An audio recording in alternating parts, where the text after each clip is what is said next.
দাদা আমাদের এখানে কথা বলি, মেরে ফেলার জন্য আক্রমণ হয়েছে এবং এই এসপি ধৃতিমান ভট্টাচার্য, উদয়ন গুহ ভাইপো অভিষেক ব্যানার্জির নির্দেশে করেছে।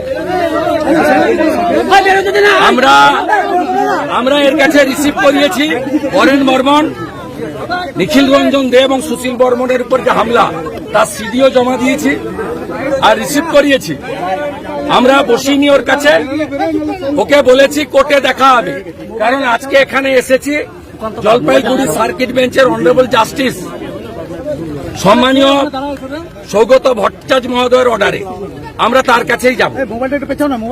তার কাছে যাব, উনি বলছিলেন যে গাড়ি ভেঙেছে তাকে অ্যারেস্ট করা হয়ে গেছে। আরে অ্যারেস্ট তো উদয়ন গুহকে আগে করতে হবে। কালকে এই খবর আমি পেয়ে governor, DGP, chief secretary, home secretary সবকে আমি দিয়ে এসেছি। 2021 সালে অনারেবল জাস্টিস রাজশেখর মান্থার দুটো অর্ডার আছে, কমিউনিকেট করেছে আমার লয়ার। তারপরেও এই জিনিস করেছে, খুব প্রমাণিত। পুলিশ বিরোধী দলনেতাকে খুন করতে চেয়েছিল।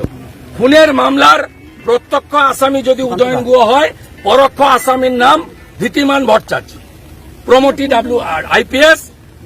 প্রত্যক্ষ খুনি যদি উদয়ন গুহ হয়, পরোক্ষ খুনি হচ্ছে ধৃতিমান ভট্টাচার্য।